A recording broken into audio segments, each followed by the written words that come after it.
Ça enregistre. Alors, concernant les halachot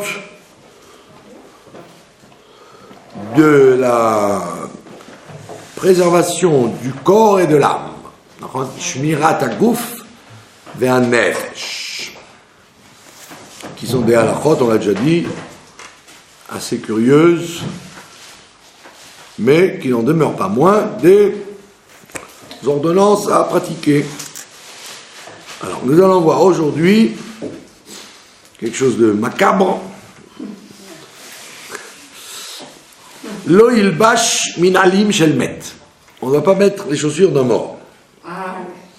D'accord? Ulam yesh shekatvu shelo ze asar Rabbi Yehuda Chassid ela na'alaim me'or shel behema meta. Alors, donc, de quoi il s'agit? En général, les gens, quand il y a un défunt, ils distribuent les habits du défunt à la famille, quoi. D'accord? Pourquoi? Parce que les habits, c'est bien de les perpétuer de père en fils. Donc c'est très bien que les enfants ou les petits-enfants mettent les habits de la personne défunte. Mais les chaussures, non. Les chaussures, alors les gens superstitieux, ils les jettent, et les gens normaux, ils les donnent à des pauvres. Il faut donner les chaussures à des gens qui ne connaissent pas qui n'ont pas connu le défunt, quoi. Donc le mieux c'est des pauvres, sans leur dire évidemment d'où ça vient. Et puis ni se moquer d'eux si elles sont en mauvais état, de ne pas leur donner si elles sont en mauvais état. On parle de bonnes chaussures, de les donner à des pauvres, mais surtout pas à la famille. Pour quelle raison? Parce qu'on dit que il y a un ange très connu qui s'appelle Matatron. Et cet ange-là, il est l'ange des chaussures. Ça veut dire l'ange des pieds, quoi. Il condamne ou il protège les initiatives que vous faites avec vos pieds. Comme vous connaissez très bien, dans le Halchet, dans la confession que nous disons à Yom Kippour, dans le Halchet, il y a écrit là-bas, Halchet, que nous confessons la faute pour avoir été faire des avérotes. Alors effectivement, quand vous allez faire une avéra, vos pieds vous font voler à la faute. Mais quand vous faites une mitzvah, vos pieds ont tendance à traîner. Et donc ce matat en question, cet ange-là, il prend la photo. Il prend la photo de vos pieds quand vous avez été faire une avéra ou que vous avez été faire une mitzvah. Alors si vous faites les mitzvot aussi vite que vous faites les avérotes, alors ça annule. On dit, il a été zélé dans tout, bravo. Mais si, quand vous faites une mitzvah, vous traînez la patte, et quand vous faites une avéra, vous vous dépêchez de la faire, soit pour engueuler quelqu'un, ça arrive, quand vous voulez vous disputer avec quelqu'un, vous y allez de ce pas. Alors que quand vous allez faire une mitzvah, des fois vous dites, bon, allez, j'y vais. Donc le matat en question, il prend la photo de vos pas. Et donc il garde en témoignage les chaussures. Donc on dit que c'est pas donc bon. Et en plus les chaussures, c'est ce qui nous fait le contact avec le sol. Donc ce qui nous rend plus proche de la matière. Donc on n'a pas envie de garder les souvenirs des pieds du défunt, donc on évite de garder les chaussures, mais le voshim, oui, on les garde. Les habits Les autres habits que les chaussures, on les garde. D'accord? C'est ce qu'il vous dit là, il ne faut pas mettre de chaussures appartenant à un mort. C'est pour ça que quand on veut faire une bonté à un pauvre, si c'est des chaussures de bonne qualité, c'est dommage de les jeter, donc on lui donne sans lui dire d'où ça vient.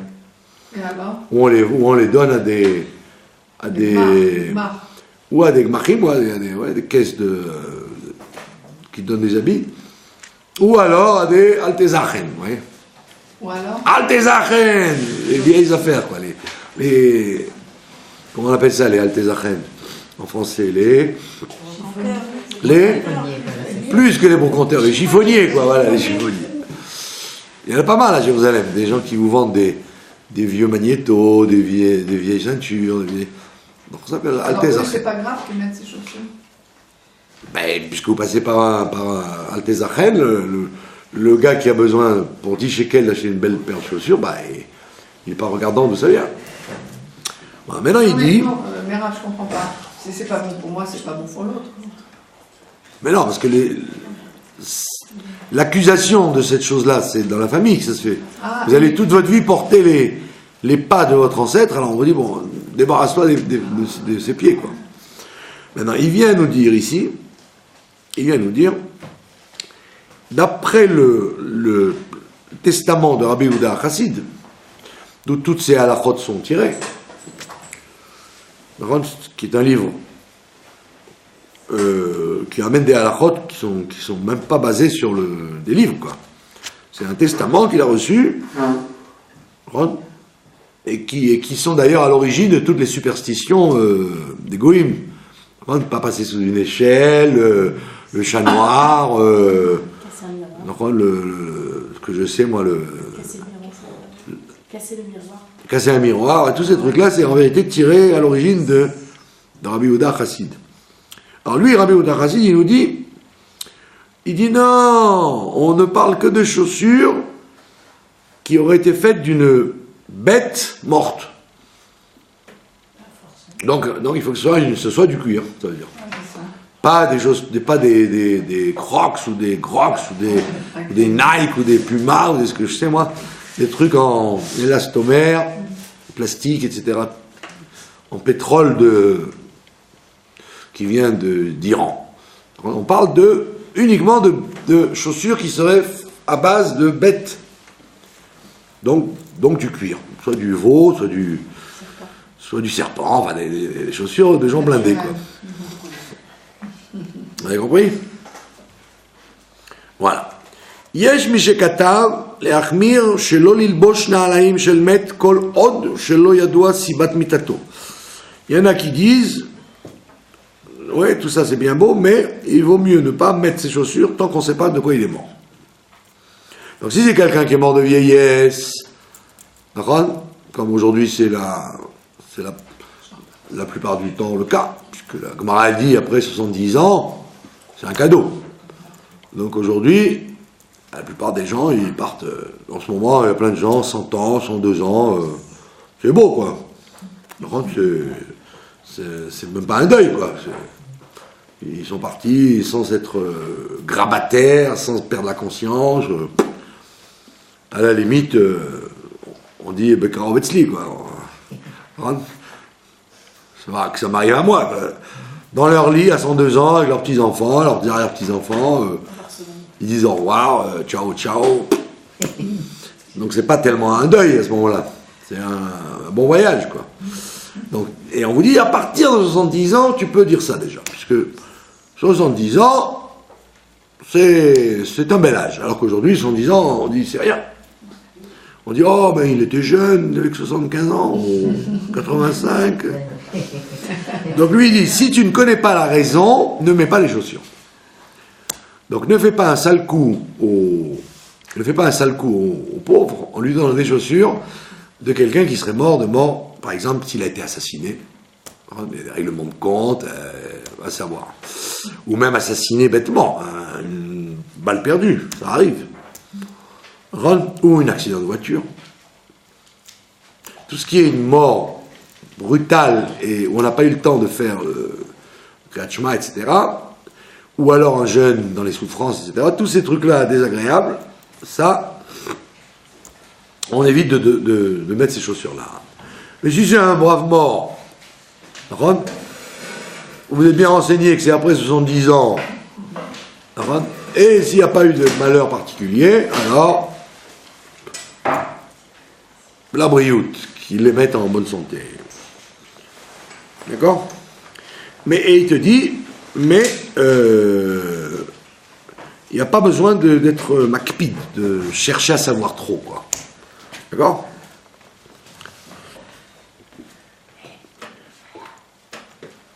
Troisième halakha, je ne sais pas si ça vous intéresse, en tous les cas, Si, très intéressant. il faut le savoir. Yesh Omrim, il y en a qui disent,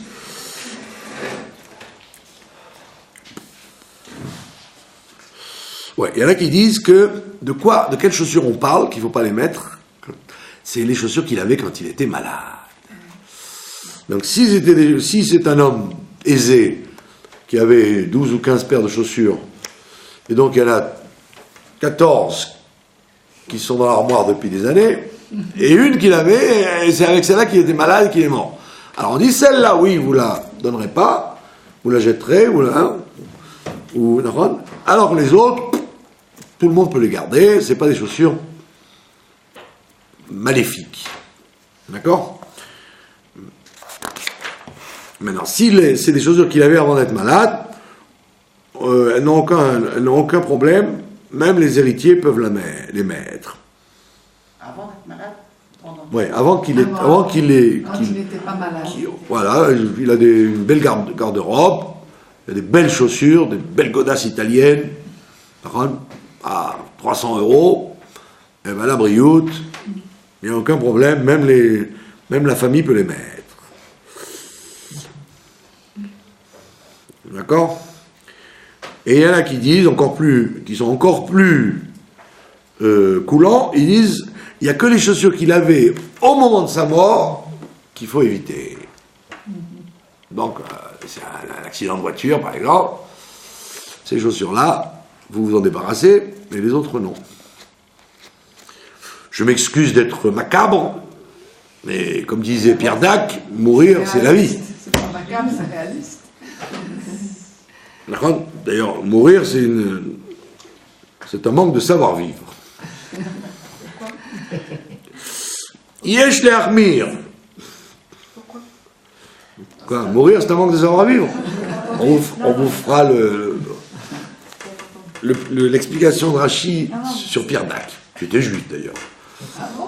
Oh, Pierre Dac, il était résistant pendant la guerre. Résistance, ça veut pas dire juif. Mais il était juif. En plus. C'est qu'il s'est sauvé avant d'être emporté par les Allemands, puisqu'il habitait à Paris. Dac, d'ailleurs, il a expliqué que ça venait du mot juif. Dac. Ah, d'accord. C'est pour ça que toutes ces blagues, c'est des finesses. Et il jouait avec Francis Blanche, qui était aussi juif, Aussi. qui s'appelait Weiss. Ah oui, quand il vous raconte l'histoire du tatouage, vous pouvez le dire, c'est Père Dac et Francis Blanche, c'est deux juifs, quoi, le sketch du tatouage. Bon, nos auditeurs, si vous ne le connaissez pas, il faut l'apprendre, c'est un classique. Yesh le armir chez l'olil bosch gam edrel. On ne doit pas mettre les pantoufles non plus. D'accord? C'est pas que les chaussures, mais même les chaussons. Les chaussons de maison, quoi. D'accord? Et donc à ce moment-là, ça contredirait ce qu'on a vu tout à l'heure sur les chaussures en cuir. Les chaussons, c'est pas forcément en cuir, c'est en général en tissu, quoi. Voilà. Encore une petite dose. Il ne faut pas se ceinturer avec une ceinture mouillée. Il y a des gens qui ont craqué leur ceinture pantalon, et qu'est-ce qu'ils prennent? Ils prennent une ficelle. Alors, tu as le droit de prendre une ficelle jusqu'à ce que tu aies le moyen de t'acheter une ceinture, mais fais attention qu'elle ne soit pas mouillée. poire. Pourquoi? Voilà, ou une ceinture de peignoir de bain, bravo, exactement. Ah oui. Peignoir de bain, bravo, donc il faut pas que la ceinture soit mouillée, exactement, vous avez bien vu. On ne se ceinture pas avec une ceinture mouillée. Pourquoi? Il n'y a pas de pourquoi, je vous ai répondu que c'est Rabbi Yehuda Chassid, il ne vous donne pas de pourquoi et de raison. Que Pierre Dac, vous ne compreniez pas, je suis prêt à... Ça manque de culture. Mais que vous me disiez pourquoi, il n'y a pas de pourquoi.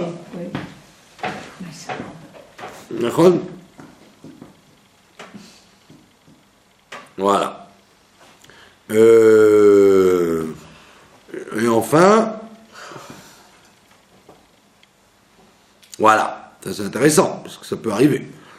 Quelqu'un qui se ceinture avec quelque chose qui sert à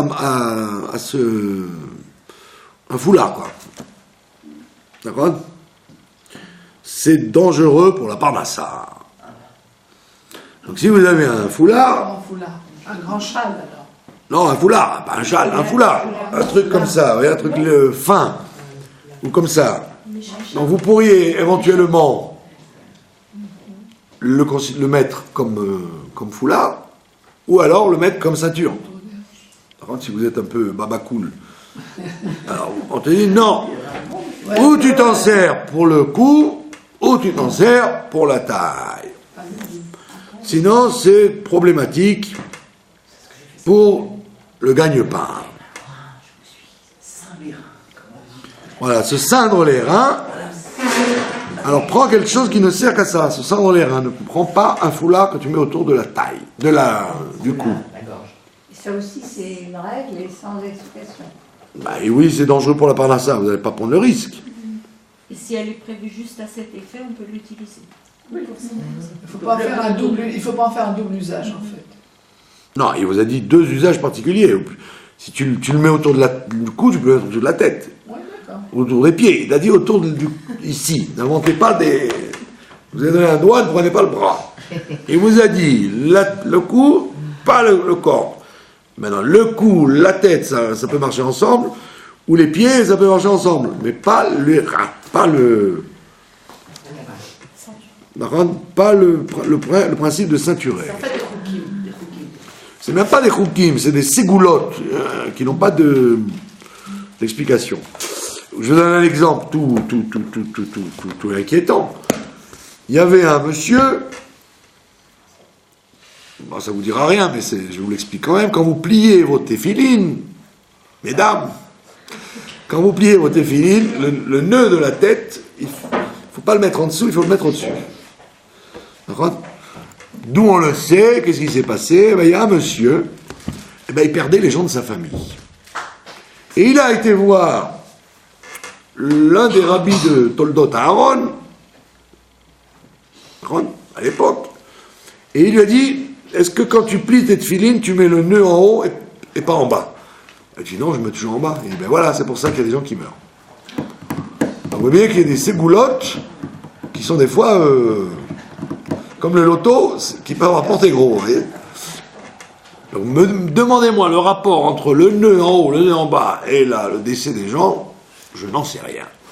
Ouvda, que c'était quand même curieux, puisqu'il lui a dit, voilà pourquoi ça arrive chez vous en ce moment, parce que tu ne mets pas c'est très dangereux de mettre le nœud en bas, il faut le mettre en haut. Voilà. Non, peut-être que dans les livres de Kabbalah, ça a une résonance qu'on ne connaît pas, il faudrait fouiller, puisque Rabbi Yehuda Chassid, c'était un kabbaliste, c'était pas simplement un talmudiste. C'était pratiquement toute la Kabbalah d'avant le Harizal, on la connaît par Rabbi Yehuda Chassid. Faut l'enseigner aux hommes. Pardon ? Faut l'enseigner aux hommes, ça. Quoi donc ? Et le savent. Ils le savent. Doucement, les gens ils apprennent. Le monde ne s'est pas fait en un jour. Voilà. Quand vous dites que les chrétiens, ils ont pris exemple sur Rabbi Yehuda Chassid. Comment on appelle ça, les superstitions. Ouais. Oui, bataille. On doit y croire ou pas? Très souvent, oui. Très souvent, il y a On doit faire aussi un accord, ouais. Oh, il faut être Le coup du miroir brisé, d'accord? Pourquoi ils ont peur de ça, les goïms?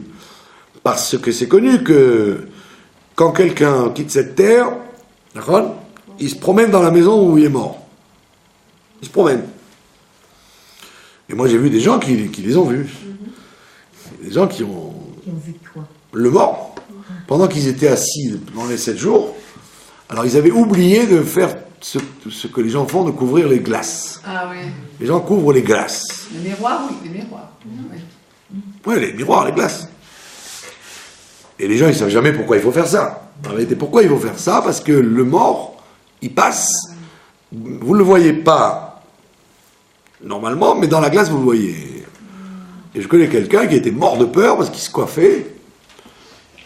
Par contre, il se coiffait dans la glace et ils avaient oublié de... Il disait, bon, c'est des superstitions d'avant, bon, on va pas couvrir la glace, c'est trop compliqué. Donc ils se sont assis 7 jours, et lui, il se levait le matin, et il se coiffait devant la glace, et puis plusieurs fois, il voit son père passer, quoi. Alors une fois, il a cru que c'était son imagination, une deuxième fois, il a cru que c'était son cousin qui lui ressemblait à... Après, il a vu, donc il en menait pas large, comme on dit. Alors les gens, ils vont dire, ah, c'est des ch'touillottes. C'est pas tellement des ch'touillottes, puisque, apparemment, c'est des gens tout à fait neutres qui ont témoigné de ces choses-là, quoi. Donc les goïms, justement, alors les goïms, ils ont prolongé le problème, ils ont dit, ah, casser la glace, c'est-à-dire que, comme à l'époque, les gens qui ne voulaient pas couvrir, ils cassaient la glace, carrément, pour pas voir le mort. Donc les goïms, ils ont dit, ah bah oui, donc casser la glace, c'est signe de mort. Ouais, donc c'est toujours basé sur une origine. Par exemple, le Rabbi Yehuda Chassid, il dit, si un khatan, il voit un cerf passer le jour de son mariage, il ne faut pas qu'il se marie. Bon, effectivement, non, vous êtes membre au temps de Rachi et de Rabbi Yehuda Chassid, il suffisait de quitter le centre de Paris pour voir des cerfs. À Fontainebleau, partout il y avait des cerfs qui se promenaient. Et ici, vous pouvez avoir des cerfs dans la campagne, partout. Non, moi j'en ai vu sur la plaine, là, sur le Guilot. Bien sûr. Sur la droite. Donc, le Rabbi Yehuda Chassid, il dit, si toi, le khatan, Il y a des biches. en allant à ton mariage, le jour du mariage, tu vois un cerf qui te coupe la route, te marie pas. Vous voyez? Quel rapport le cerf, le mariage, La raison, on comprend. Oui. Donc on voit bien qu'il y a des choses curieuses. Et ben ils disent le chat noir, ouais, ils disent le chat noir.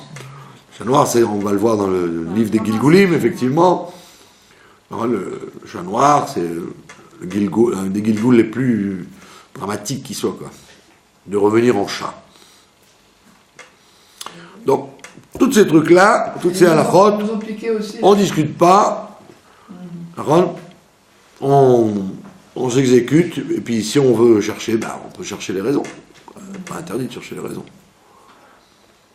Et le fait de dire qu'un miroir brisé, ça apporte 7 ans de malheur, c'est les goïms qui ont dit ça ou ils ont emprunté ça? Je vous ai expliqué ça aussi. La dérivation à partir de l'idée juive. N'oubliez pas que Rabbi Yehuda Chassid ou tous les Chachamim, ils vivaient dans des endroits, que ce soit l'Europe ou le Moyen-Orient ou l'Afrique, où les seuls cultivés, c'était eux, les Juifs. C'est les seuls qui étaient cultivés. Alors, les goïms ne savaient ni lire, ni écrire, ni ils avaient Internet, ils ne connaissaient rien du tout. Et même les moines, ils se cultivaient grâce au judaïsme. C'est connu. Donc c'est normal que toute la culture européenne ou orientale, etc., elle est dérivée des Bate Midrash, des centres d'études où les goïms venaient, ils travaillaient, ils servaient le café, ou ils balayaient, et puis ils prêtaient l'oreille à ce que les Chachamim racontaient, les Midrashim, et après ils allaient se monter à leur compte, quoi. Oui. Aujourd'hui, la culture des goïms est beaucoup plus élevée qu'avant, mais auparavant c'était catastrophique, quoi. À part certains intellectuels particuliers, l'immense majorité des gens qui sont en Europe ou en Asie, hein, c'était des ignares finis, quoi. Voilà. Maintenant, nous allons passer à la paracha. Paracha de Shemot. La seule et unique paracha qui ne parle que de l'exil.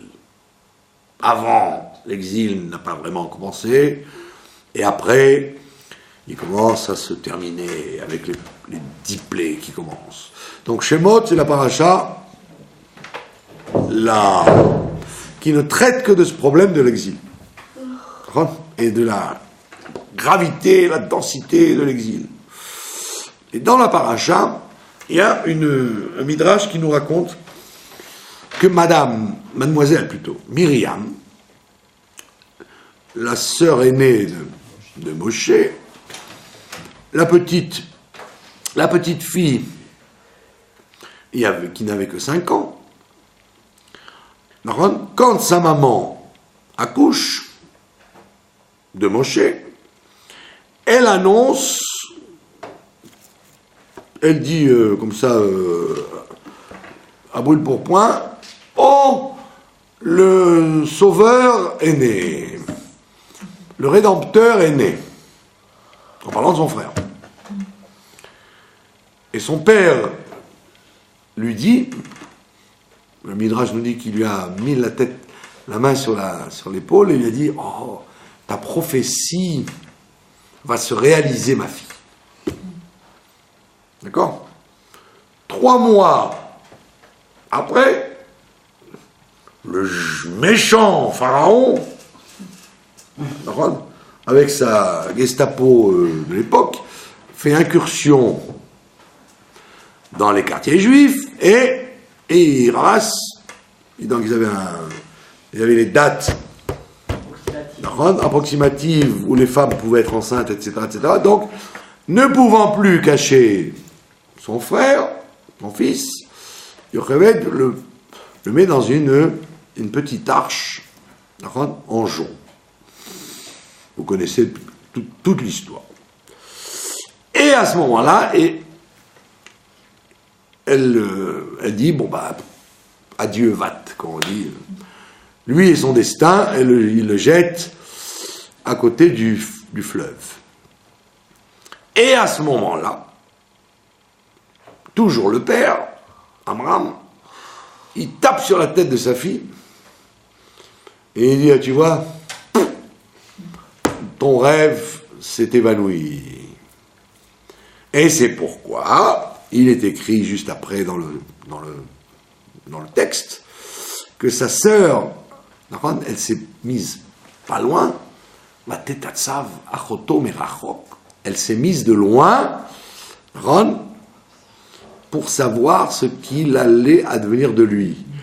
Et le Midrash nous dit que ça veut dire que pour savoir ce qui allait advenir de lui, savoir si effectivement il allait être noyé par le cours d'eau, et donc disparaître comme ses frères, les petits enfants qu'on jetait dans le Nil, ou alors que la situation allait se renverser.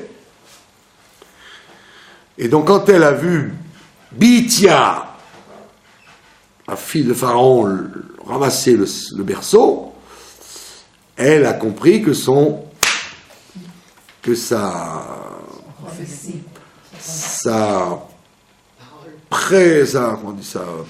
présomption était exacte. Voilà le Midrash que vous connaissez peut-être.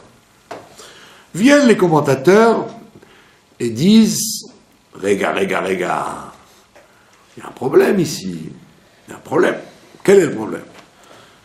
Il est écrit dans le Rambam, Ilchot Yesodei HaTorah, alors dans les premiers chapitres, que quand un prophète prophétise quelque chose de bien, quand il prophétise quelque chose de bien,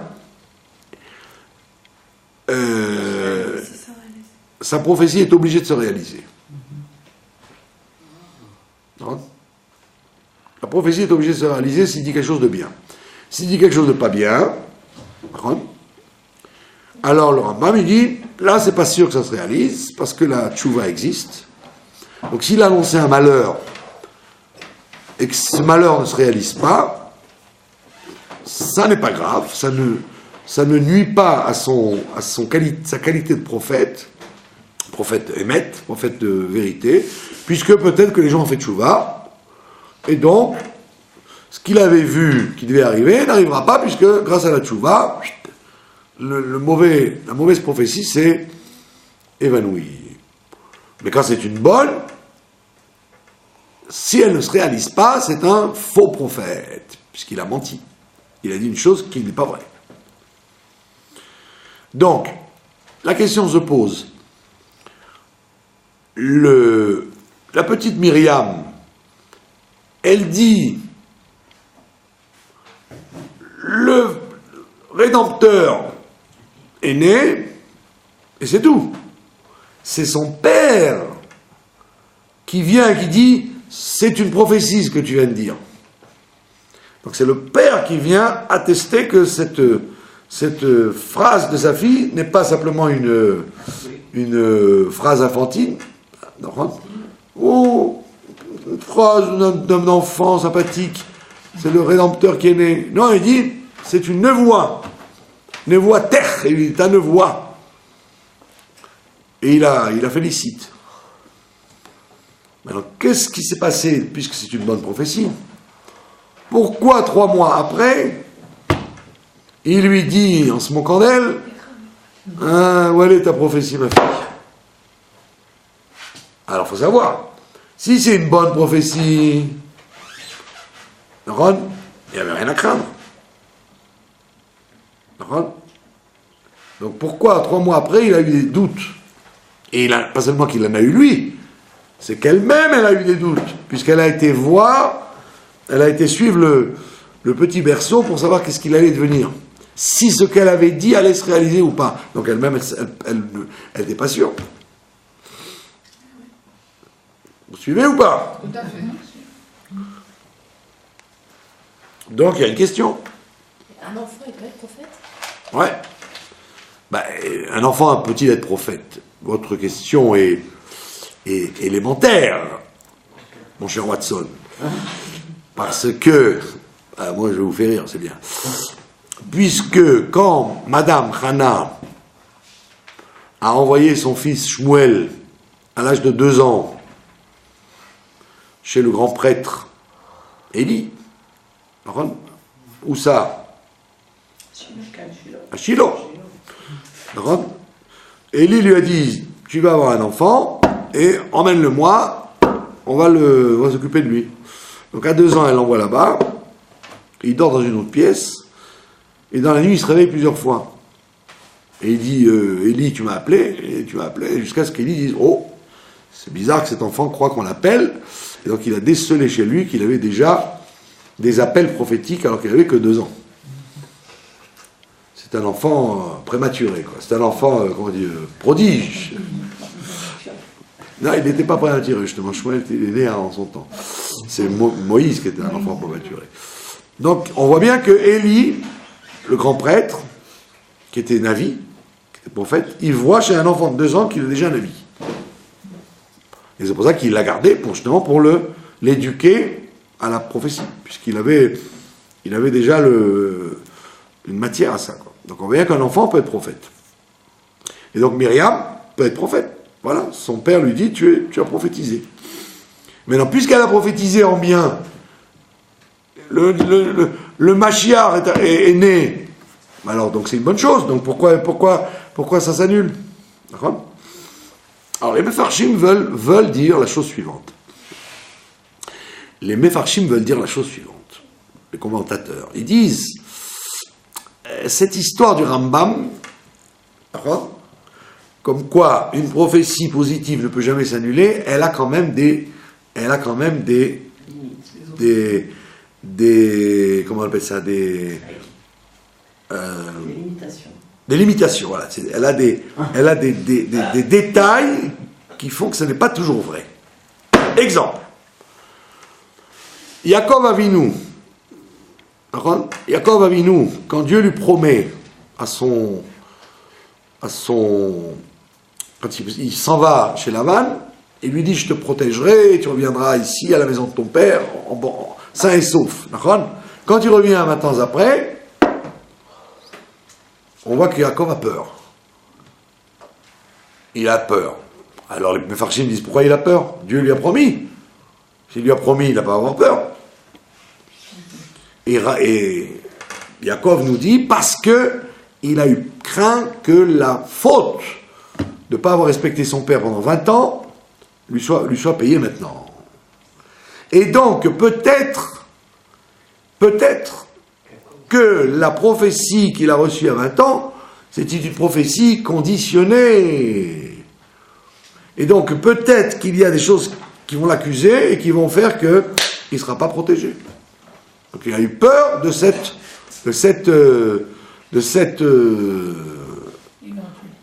éventualité. Mais là-dessus, on attaque.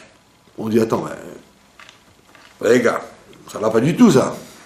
Cette crainte que peut-être la faute à annuler la prophétie, elle tient pas la route. Puisque Dieu, il sait très bien qu'il va pas honorer son père pendant 20 ans, puisqu'il s'en va de Beersheba. Donc c'était déjà dans le programme qu'il ne respecte pas son père et sa mère pendant 20 ans. D'accord? Alors il y en a qui veulent dire, il avait une bracha en vérité que pour quelques années, mais pas pour 20 ans. Vous l'avez remarqué d'ailleurs, il travaille 7 ans pour Rachel, il retravaille 7 ans pour Léa, et après il dit à Lavan, comme les rabbinim de la cacheroute aujourd'hui, ou là, il essaie à notre Betty, peut-être je ferai pour moi maintenant. Quand je vais travailler pour le Beddin ou pour le truc, je vais travailler pour moi. Comme ils font la plupart des gens aujourd'hui, ils se mettent à leur compte. Pourquoi être soumis à une autorité quand on peut être à son compte? D'accord? Bon, aujourd'hui, ils sont excusables, les gens, mais c'est pour de l'argent. C'est pas pour embêter personne, c'est uniquement pour gagner de l'argent. Donc, Yaakov Avinu, le précurseur de cette idée-là, il dit à Lavan, j'ai travaillé 14 ans pour toi, maintenant je vais travailler pour moi. Donc les 6 ans qu'il travaille supplémentaires pour arriver à 20 ans, ça peut-être qu'il ne devait pas le faire. Il aurait pu rentrer après 14 ans, d'accord, et dire, voilà, 14 ans, ça suffit. Peut-être que c'est sur les 6 ans qu'il s'est octroyé en plus qu'il va être puni. Donc effectivement, on peut trouver un arrangement qui aurait occasionné la crainte de Yaakov. Que Yaakov, étant donné que il a reçu une prophétie, d'accord, positive, d'accord, mais qui était peut-être une prophétie à condition. Prophétie conditionnée, elle échappe à cette règle que si elle est bonne, elle est réalisable toujours. S'il y a une condition, peut-être que ça ne marche pas. D'accord? Deuxième option, c'est donc qui encore réduisent la portée de ce que le Rambam nous dit, c'est est-ce que la prophétie a été dite en tête à tête, Dieu et le prophète, ou devant quelqu'un d'autre? En tête à tête ou avec une présence tierce. S'il y a une présence tierce, c'est là que le Rambam parle. Si le prophète dit aux gens ce qu'il a entendu, là cette prophétie ne revient pas. Et si elle reste pour lui, entre lui et le discours, comme personne n'est au courant de cette prophétie que lui, donc effectivement, dans ce cas-là, également, elle peut aussi ne pas se réaliser, puisqu'il n'en a pas parlé à personne. Pourquoi le rabbi à Shoftim 91, il dit « Je vous annonce la venue de Mashiach », c'est là pour justement entériner que ce n'est pas une prophétie qu'il a reçue tout seul, mais qu'il en parle à tout le monde. Donc si tu en parles à tout le monde, ça prend une autre force. Or, dans l'histoire de Myriam, dans l'histoire de Myriam a reçu cette prophétie toute seule. Toute seule. c'est son père qui vient dire « Ah, c'est une prophétie que tu viens de nous dire. » Donc, les Mefarshim disent, voilà pourquoi on craignait, parce qu'effectivement, c'était pas public. C'était entre elle et elle. Elle n'a pas eu une obligation d'en parler à son père. Quand elle en a parlé, c'était pas en tant que prophétie qu'elle en a parlé. Elle a raconté quelque chose et lui a dit c'est une prophétie. Donc ça réduirait cette prophétie à un message qu'elle a reçu pour elle-même. Et donc, bien que ce soit positif, il n'est pas obligé de se réaliser. Vous avez suivi? Donc on voit deux cas, Yaakov et Myriam, où effectivement, les prophéties, si elles ne sont pas faites devant du public, même si elles sont bonnes, par contre, on n'a même pas besoin d'aller chercher une cause négative comme chez Yaakov Avinu. On peut dire tout simplement que dès que la prophétie est dite qu'à une personne sans qu'il la diffuse, elle n'a pas de valeur. Elle n'a pas de garantie, disons. D'accord ? Maintenant, nous allons aller plus en profondeur pour comprendre ça. C'est exactement ce que le Rambam va nous dire par la suite, à la fin du livre. Là, c'est le début de son livre. Mais à la fin de son livre, dans les lois sur le Mashiach, il invente une notion qui est extrêmement intéressante mais curieuse. Il dit, le Mashiach doit faire ça et ça et ça et ça, et quand il fait ça, il s'appelle Chazaka, il s'appelle présomption. Mais s'il fait ça et ça et ça encore, alors il s'appelle sûr. Il donne deux étapes au Mashiach. Une étape de présomption et une étape d'assurance, de point de non-retour. D'où le Rambam tire-t-il cette distinction dans le Mashiach? Pourquoi le Mashiach serait-il d'abord avoir une présomption et après avoir une garantie? D'accord? C'est justement le grand chidouche du Rambam. C'est que, et ce qui est reprise dans la pensée juive et la chassidoute, etc., qui dit, en vérité, dans chaque génération, il y a quelqu'un qui peut être le Mashiach. En potentiel. Donc, ce potentiel va-t-il arriver jusqu'au bout? Eh bien, pas toujours. Ça veut dire qu'il n'y ait pas du tout de postulant, de Muhammad, de postulant au poste, au rôle, ça c'est impossible.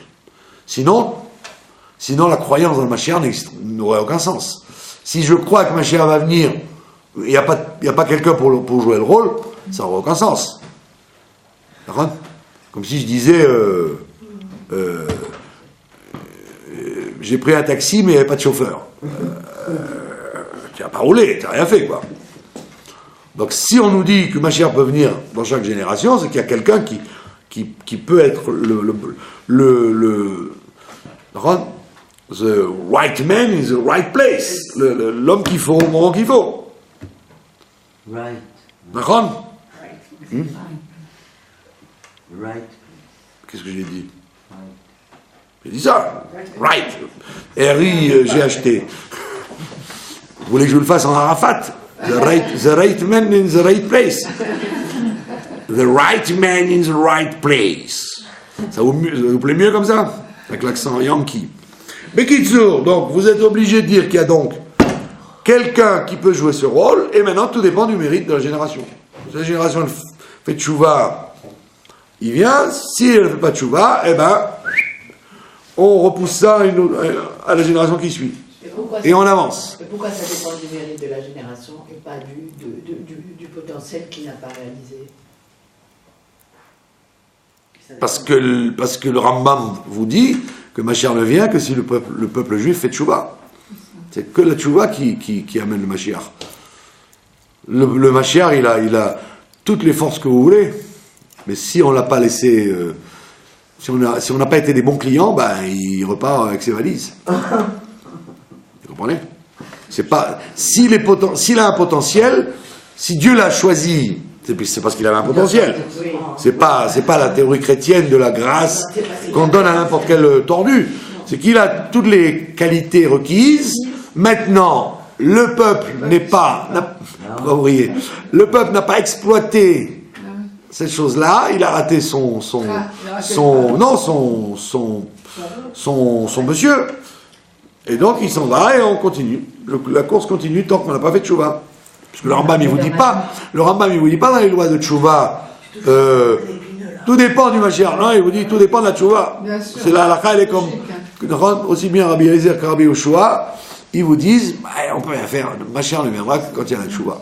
Donc, s'il y a tchouva, il vient. Il n'y a pas de tchouva, il reste dans son potentiel, mais on ne l'a pas laissé réaliser. Nous, on ne l'a pas laissé.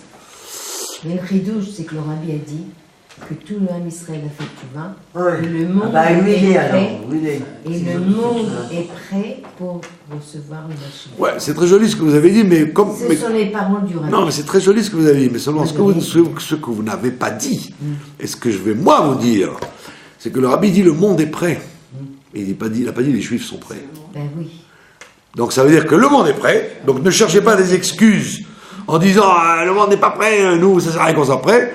Le monde est prêt, le décor est en piste, les figurants sont bien habillés, tout est en piste. Mais vous n'êtes pas prêts, Ikonou, préparez-vous vous. Ça veut dire que ne cherchez pas de blagues en me disant ah non mais les Chinois ils sont pas prêts, les Allemands, non, le monde est prêt. Donne-leur le Mashiach, ils sont prêts à l'accepter. Comme je vous ai dit tout à l'heure, les gens d'avant c'était des sauvages, ce que vous voulez. Aujourd'hui le monde est beaucoup plus fin, plus raffiné. Le monde à part les terroristes bien sûr qu'il faudra liquider. Mais je veux dire à part une poignée de gens qu'il faudra exterminer parce qu'ils n'ont rien à faire avec eux, presque toute l'humanité elle est sensible à recevoir le message du Mashiach, c'est évident. Donc comme vous dites, quand il dit le Rabbi on a fait tchouva, etc., ça veut dire que effectivement nous sommes dans un il nous manque un tout petit bout de tchouva, c'est tout ce qui nous manque, on n'a pas grand chose à faire.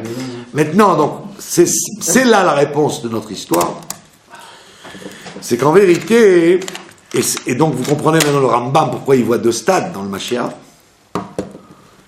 C'est ce qui s'est passé avec Myriam et Amram. D'accord ?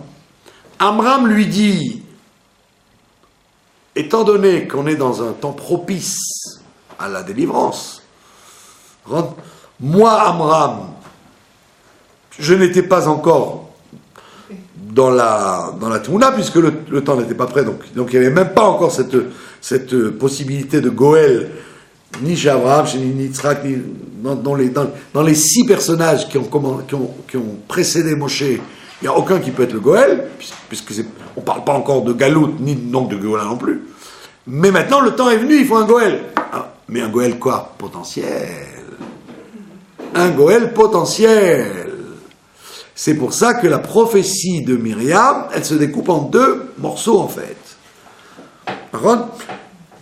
Le fait qu'elle prophétise que cet enfant c'est le Goël, son père lui dit, il est prophète lui-même. Amram c'est un prophète. Amram, Aaron, Moshe c'était des prophètes. Depuis Abraham Avinu, il se transmettait l'école de la prophétie. Il est prophète, il est en même temps le roche du Sanhédrin, etc. C'est pas un monsieur ordinaire, Amram. C'est l'homme le plus important du peuple. Il confirme que sa fille a annoncé que cet enfant-là est le Goël. Mais quel Goël ? Potentiel. Le Goël potentiel ou le Goël final ? Est-ce qu'il est sûr de terminer sa mission ou pas sûr de terminer sa mission ? C'est pour ça qu'il lui dit à sa fille, c'est magnifique, il lui tape sur la tête, il lui dit, bravo ma fille, tu as prophétisé que le Goël est né. Et après il change d'avis, parce qu'effectivement, quand les événements ne réussissent pas, puisqu'il est attrapé par la police, etc., il va peut-être être noyé. Donc, Amram se dit, ça a échoué. Le dor n'étant pas apte, n'étant pas prêt, le Goël potentiel ne restera qu'un Goël potentiel. Il sera simplement dans la Chazaka, dont le Rambam parle, mais pas le Mashiach Vadaï, pas le Goël Vadaï. Et c'est ça la discussion entre les deux. Donc lui, Amram, il a vite craqué, comme on dit, et il s'est enflammé très vite. 3 mois après, il déchante, et elle dit non, non, non, hé, oh, pourquoi être négatif? Pourquoi être pessimiste? C'est pas parce qu'il y a un bug, il y a un problème momentané, que mon frère n'est pas le Goël, et je vais me mettre là-bas pour voir ce qui va se passer. Donc on voit que Myriam, elle a beaucoup plus de confiance que son père. Son père, le premier coup de feu, il a baissé les bras, il a dit bon voilà, ça a raté. C'est pas bon.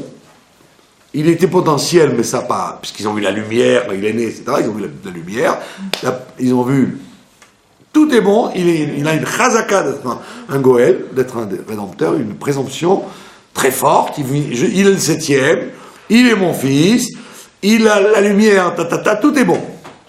Mais pitom, tac, la police arrive, et ils vont s'emparer du Goël. Et donc il dit à sa fille, c'est fichu. Donc c'est très intéressant ce dialogue entre le père et la fille, que le père, en vérité, qui était un sage, un proche du Sanhédrin et un prophète, il fait preuve de moins d'émouna qu'une petite fille de 5 ans qui aurait pu dire à son père, bon, bah, tu as raison, bah, je reste à la maison, hein, ça va. Non, elle suit le truc. Elle se met devant le Nil et elle attend, elle dit, Maïa Selo, comment? Et le Midrash nous dit, pas simplement qu'est-ce qui va devenir de lui, comment ça va se goupiller pour que ça se réalise, ce que j'ai dit moi. Maïa, c'est beau. Et elle se met là et elle fait un cli. Elle dit à Bithia, moi je vais te trouver une nourrice, elle arrange tout. Donc on voit bien qu'elle aurait pu faire comme son père. Kibbout Avaim, le père a dit non, elle reste à la maison. Pas du tout. Elle prend le risque d'aller au bord du Nil voir comment sa prophétie va se réaliser pour qu'il soit un Goël amitié et pas un Goël potentiel. Donc vous voyez, cette Myriam, oui, on a tendance à la considérer comme pas très maligne. Elle était une super tzadékette. Et elle avait une émouna plus forte que son père. Plus forte que les sages de sa génération. C'est admirable. À 5 ans. Donc le vikouar que le Rambam nous amène, en vérité, je ne sais pas, je n'ai pas lu, mais je suppose que le Rambam savait très bien que ces 2 étapes qu'on voit dans le Mashiach, c'est exactement les étapes qu'on voit dans le Goël. Quelqu'un de potentiel, et le potentiel s'écroule, ou alors le potentiel se réalise malgré tout. Donc elle s'est dit, non, c'est le temps, ça y est, il n'y a pas à discuter, qu'est-ce qu'on va attendre maintenant? Si mon frère est noyé dans l'eau, qu'est-ce qu'on va attendre? D'où on va encore trouver quelqu'un qui a le potentiel de mon cher Rabbeinu. Combien de temps il va falloir encore attendre? D'accord? Surtout que, vous voyez bien dans les psukim d'après, Dieu il dit, j'ai vu leur souffrance, et ça y est, et la preuve c'est que, effectivement, je vous inquiète, je vous rassure pas, je vous inquiète. 40 ans après, Dieu convoque Moïse au buisson. C'est pas le lendemain matin. C'est-à-dire que les phénomènes, ils durent. Il a fallu attendre 40 ans quand même. Depuis le temps où il a tué l'Égyptien jusqu'au moment où Dieu le convoque au buisson et lui dit allez c'est bon, il faut y aller, il y a 40 ans. La preuve c'est qu'il a 80 ans, mon cher Rabbeinu. Donc il y a 80 ans qui se sont passés entre cette histoire de la petite fille et le moment où effectivement il a concrètement délivré le Ham Israël. Mais ce qui est important en fait c'est cette force. Cette force de croire. Donc, si vous voulez, c'est pour ça que le rabbi nous dit, maintenant, on n'est plus dans un stade de chazaka, ne vous inquiétez pas, on est dans un stade de vadaout. On est la génération de ça. N'attendez pas encore que ça avance et que ça pousse. Donc, c'est quelque chose de très, très affirmatif.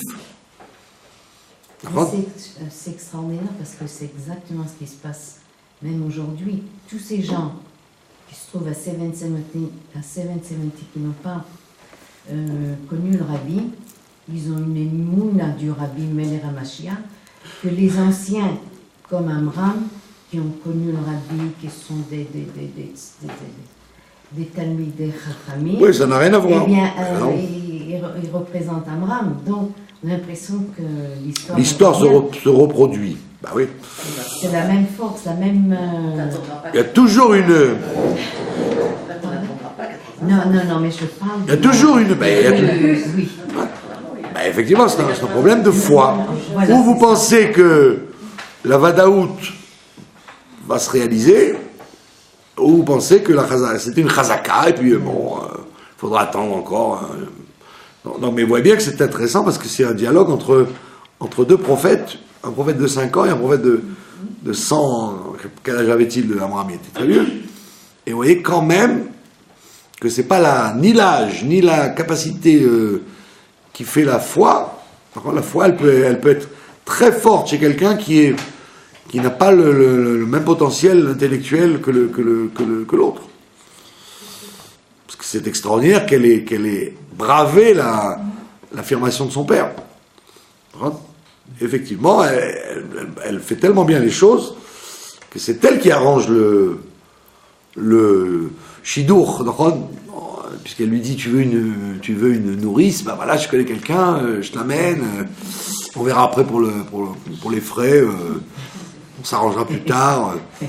C'est une maîtresse femme, cette Myriam. Vous comprenez?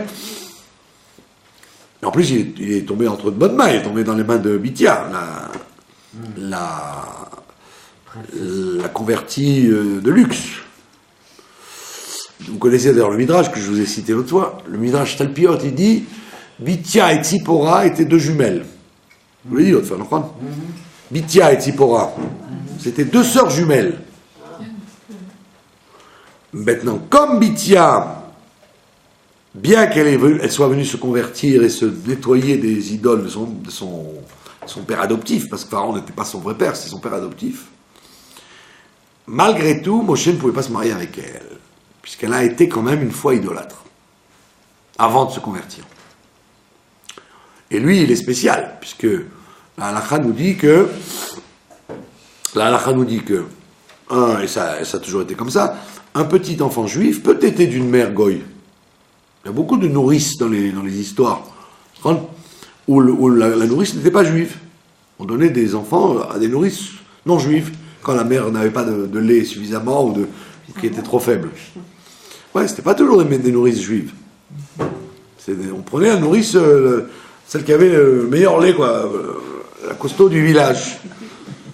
Donc il y avait des goyotes qui étaient nourrices de beaucoup de gens. Donc la halakha demande, mais pourquoi il n'a pas laissé... pourquoi il refusait de téter? Il dit non, parce que lui c'est spécial. Dieu doit parler dans sa bouche, donc il ne peut pas téter d'un autre lait que de sa mère. Donc c'est parce qu'il est spécial, mon chéri. La présence de Dieu parle dans sa bouche. C'est pas parce qu'il y a une interdiction d'aller sucer le sein d'une maman Goya. Non, c'est parce que lui il est spécial. Donc on voit bien que pourquoi vous ai-je raconté ça? Pour vous dire que bien que Bithia donc était une femme extraordinaire, puisqu'on dit que dans le Gan Eden, quand les gens s'en vont, quand les femmes s'en vont, elles vont dans le palais de Bithia. Donc c'est elle qui tient le palais là-haut des défunts, des tzadikim. Elle et Yocheved. C'est quand même une pointure. On dit qu'elle reçoit toutes les femmes en dénuptial, en robe blanche, etc., avec des tapis rouges. Bon, je vous dis pas qu'il faut vous dépêcher d'aller là-bas. Alors, ne vous pressez pas d'aller rencontrer Bithia. Mais donc c'est pour vous dire que c'était une pointure, cette Bithia. Mais malgré tout, comme elle a fait de la Vodazara avant de se convertir, ce fameux jour où elle vient chercher Moshe dans le fleuve, Donc Moshe ne pouvait pas l'épouser, donc il a épousé sa sœur jumelle, Tzipora, et monsieur Yitro, qui était son papa, en fait, Adoptif. il a... Son père adoptif aussi. C'était son vrai père, paraît-il, Ah, donc c'est le vrai père de Pétia aussi. sûrement. Bah oui, Ouais. donc, mais- Ouais, non, sœur jumelle. Bekitsour, non, c'est marrant, le Midrash n'en parle pas. Il dit sœur jumelle, mais ils disent pas qu'ils sont les pères. Mais Donc, ce qui est intéressant, c'est que cette Tzipora, qui avait adopté Tiens, là, il avait quel d'enfants. Suivant. il avait des enfants, mais il avait, en vérité, vous savez comment c'était à l'époque. Il y avait la vraie femme, il y avait les concubines, il y avait les femmes d'occasion, il y avait tout ce qu'on veut. Donc, tous les enfants, on les appelait des enfants, mais des fois, pas toujours des enfants réels. D'un premier lit ou d'un... Kitsour, Tzipora, elle, n'a pas eu l'occasion de faire Avodah Zarah comme sa sœur, parce que Yitro a été chassé quand justement il s'est révolté du décret de jeter les enfants dans le Nil. Il s'est révolté, il a dit non, les Bnei Israël n'ont rien fait, laissez-les tranquilles. Et à ce moment-là, Pharaon lui dit, Dégage. ou les requins, ou tu sers de repas au crocodile pour midi, ou tu t'en vas. Tu dégages. Et lui, qui était donc l'homme le plus puissant d'Égypte, c'était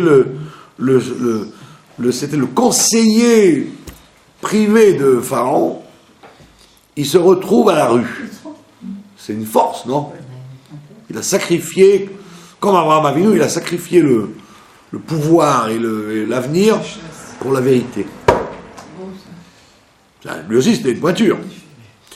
Et, comme il avait quitté beaucoup d'Avodah Zarah, il commençait déjà à se rendre compte de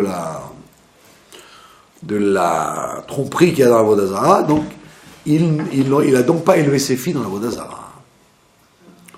Donc sa fille Tzipora et son autre fille, qui s'est mariée avec Éléazar, le neveu de Moshe, le fils d'Aaron. Donc il a eu deux filles qui ont fait des mariages luxueux. Un, le Mashiach. Deux, Kohen Gadol.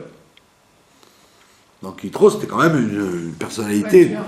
Ben oui, et tout ça parce qu'il a justement, il a quitté l'Égypte, une main devant, une main derrière. Il n'avait rien. Et en plus, il était mal vu là-bas à Midian. Donc Tzipora, n'ayant jamais fait Avodah Zarah, et étant la sœur jumelle de Bithia, Moshe se mariera avec elle, donc elle devait avoir sûrement 20 ans de plus que lui, quoi. Peut-être pas. Hein? Bon, donc vous voyez que cette Myriam en question, c'était une tzadékette et surtout une femme de grande foi, et donc elle a donné une leçon à son père et à toute la génération, puisqu'elle a cru qu'effectivement il ne fallait pas désespérer, que même si tu vois que la chazaka du Goël, la présomption, elle semble tomber à l'eau, accroche-toi et pense qu'effectivement les choses vont marcher dans le bon sens. Comme disait Rabbi Nachman de Breslev, Al tityaesh, ne te désespère pas, et ne dis pas, nous avons perdu la guerre, dis, nous avons perdu une bataille, mais nous n'avons pas perdu la guerre. Et nous allons gagner la guerre. Immédiatement, nous allons nous retrouver dans le Beth Amikdash.